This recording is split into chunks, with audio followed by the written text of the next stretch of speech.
Imagine waking up tomorrow morning with an unbreakable mind. A mind so resilient that criticism bounces off you like water off a duck's back. So focused that distractions become invisible. So calm that even in chaos, you remain the eye of the storm. This isn't fantasy. This is what the ancient Stoics achieved over 2,000 years ago, and what you can achieve starting today. Here's the truth most people don't want to hear. Your biggest enemy isn't your boss, your circumstances, or even your problems. Your biggest enemy is the voice in your head that tells you you're not strong enough, smart enough, or capable enough to handle whatever life throws at you.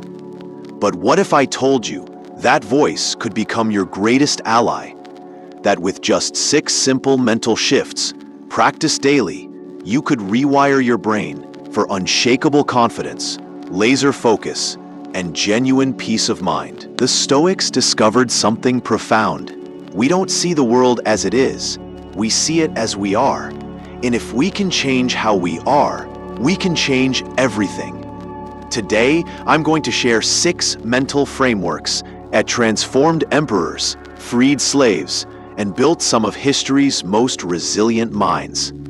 These aren't just pretty quotes to post on Instagram.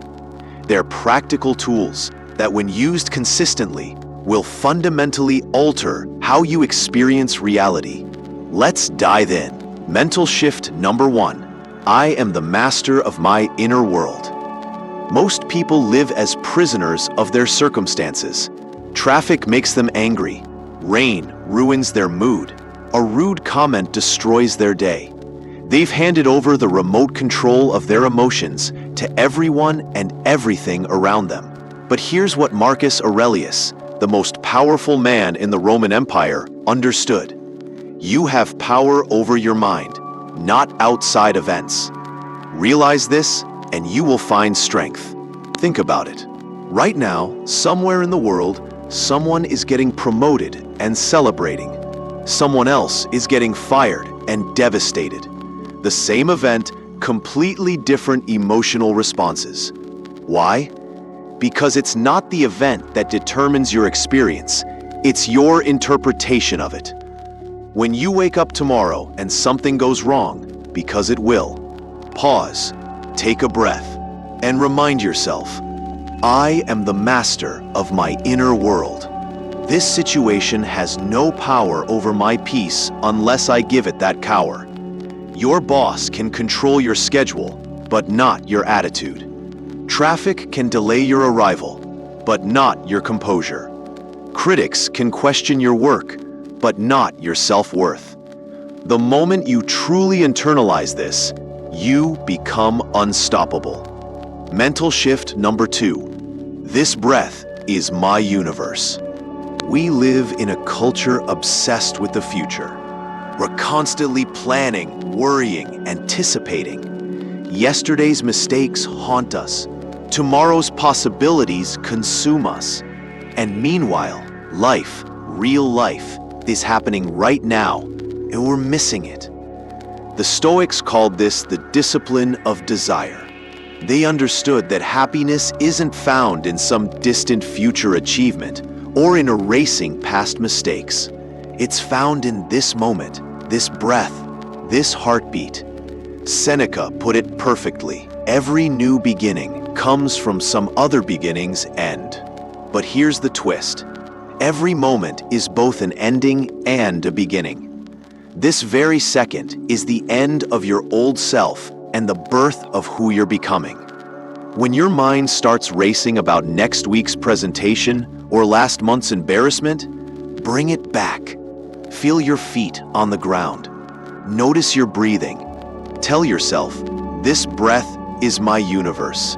Everything I need to handle life exists right here, right now. This isn't about ignoring the future or forgetting the past. It's about recognizing that the only moment you have any real power is this one. Plan wisely, learn from experience, but live fully in the present. Mental shift number 3. Every obstacle is a hidden gift. Here's where most people get Stoicism completely wrong. They think it's about being emotionless, about not caring when bad things happen. That's not Stoicism. That's numbness. Real Stoicism is about seeing obstacles not as punishments, but as opportunities. Not as roadblocks, but as stepping stones. Marcus Aurelius wrote, "The impediment to action advances action. What stands in the way becomes the way." Think about every person you admire, every successful athlete, entrepreneur, artist, or leader. What do they all have in common? They all faced obstacles that seemed insurmountable. They all had moments where quitting felt like the only option, but they developed the ability to see their struggles as fuel for growth. Your difficult boss isn't just making your life hard. They're training you to handle pressure and communicate under stress. Your financial struggles aren't just limitations. They're forcing you to become more creative, resourceful, and disciplined. Your relationship challenges aren't just problems. They're opportunities to develop patience, empathy, and emotional intelligence. When something difficult happens, don't ask, "Why me?" Ask, "How does this serve me?" Because every obstacle contains within it the seed of equivalent benefit, but only if you choose to see it that way. Mental shift number 4. I am complete without needing anything. This might be the most radical shift of all. We live in a society that profits from your dissatisfaction. Advertising tells you you're not enough without their product. Social media shows you everyone else's highlight reel while you're living your behind the scenes. The message is constant. You need more to be happy. The Stoics taught something revolutionary. You already have everything you need for a fulfilling life. Not everything you want, but everything you need. Happiness isn't about getting what you want. It's about wanting what you have. Peace isn't about perfect circumstances. It's about perfect acceptance of imperfect circumstances. This doesn't mean you stop growing or pursuing goals. It means you pursue them from a place of wholeness, not from a place of lack. You work to express your potential, not to fill some void inside you. When you catch yourself thinking, "I'll be happy when," stop. Look around. Notice what you already have. Your health, your relationships, your abilities, your experiences. Tell yourself, "I am complete without needing anything. I pursue goals to grow, not to become worthy." This shift alone will free you from the endless cycle of needing the next achievement, the next purchase, the next experience to finally feel good enough. Mental shift number 5. Nothing lasts forever, and that's beautiful. We have a complicated relationship with impermanence. We want the good times to last forever, and the bad times to end immediately. But the Stoics understood that this very impermanence is what makes life meaningful. Think about it. If you knew you would live forever, would this day matter? If you knew your relationships would never end, would you treasure them? If you knew success was guaranteed, would achievement feel rewarding? The fact that everything is temporary isn't a bug in the system. It's a feature. It's what makes every moment precious, every relationship valuable, every experience meaningful. When you're going through a difficult time, remember, this too shall pass. The pain you're feeling now will fade. The problem that seems overwhelming will be resolved. The storm you're weathering will clear. But here's the part most people miss. When you're experiencing joy, success, or love, remember this too shall pass. Don't take it for granted. Don't assume it will always be there. Appreciate it fully while you have it.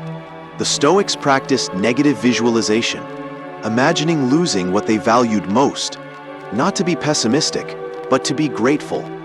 To love more deeply because they knew love could end. To appreciate health because they knew sickness could come. To value time because they knew it was limited. Mental shift number 6. Death is my greatest teacher. If the previous shifts felt challenging, this one might feel impossible. But stay with me, because understanding this final shift is what transforms everything else from intellectual concepts into lived reality. The Stoics practiced memento mori, remember death, not because they were morbid, but because they were practical. They understood that acknowledging mortality doesn't make life meaningless, it makes it meaningful.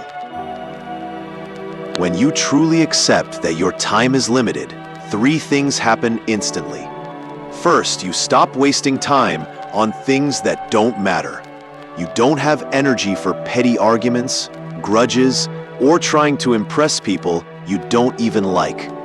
Second, you start prioritizing what actually matters. Time with loved ones becomes sacred. Work that aligns with your values becomes essential. Experiences that help you grow become priorities. Third, you develop urgency without anxiety. You act decisively because you know time is precious, but you don't stress about perfection because you know everything is temporary anyway. This isn't about being morbid or depressing. It's about being awake. Steve Jobs, who studied Eastern philosophy, which shares this wisdom with Stoicism, said, "Remembering that you are going to die is the best way I know to avoid the trap of thinking you have something to lose." These 6 mental shifts aren't just concepts to understand, they're practices to live. Here's how to integrate them into your daily routine. Every morning, before you check your phone or start your day, spend 5 minutes with these reminders. You don't need to meditate for hours or completely overhaul your life. Just 5 minutes of intentional thinking. Remind yourself, I am the master of my inner world. This breath is my universe. Every obstacle is a hidden gift. I am complete without needing anything. Nothing lasts forever, and that's beautiful. Death is my greatest teacher. Throughout the day, when challenges arise, return to these frameworks. When someone cuts you off in traffic, remember you're the master of your inner world. When you're stressed about a deadline, remember this breath is your universe. When you face a setback, remember every obstacle is a hidden gift. The goal isn't to become an emotionless robot. It's to become unshakable in your core, while remaining fully human in your expression. To develop what the Stoics called the discipline of desire, the discipline of action, and the discipline of assent. Here's what I want you to understand. These aren't just nice ideas.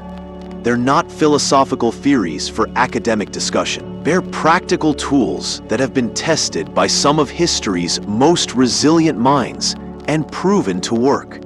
Marcus Aurelius used these principles to lead an empire through plague and war. Epictetus used them to find freedom, despite being a slave. Seneca used them to navigate the dangerous politics of Rome. Modern leaders, athletes, and artists use them to perform under pressure and find meaning in their work. The question isn't whether these principles work. The question is whether you'll use them. Starting tomorrow morning, for the next 7 days, practice these 6 mental shifts. When you wake up, before you do anything else, remind yourself of these truths. When challenges arise during the day, return to these frameworks. When you go to bed, reflect on how these perspectives changed your experience. I guarantee that if you do this consistently for just 1 week, you'll notice a shift. Not in your circumstances, but in your relationship to your circumstances. And that shift will change everything. The Stoics believed that philosophy wasn't about understanding the world. It was about changing how you live in it. Today, you have the tools to begin that transformation. The only question left is, will you use them? If this resonated with you, I want to hear about your experience. Try this practice for 1 week and share your results in the comments below. Which mental shift challenged you the most? Which one felt most natural? Your story might be exactly what someone else needs to hear to begin their own transformation. Remember, You don't have to be perfect at this. You just have to be consistent. The strongest minds aren't built in a day. They're built one choice, one thought, one mental shift at a time. Your unshakable mind is waiting. Go claim it.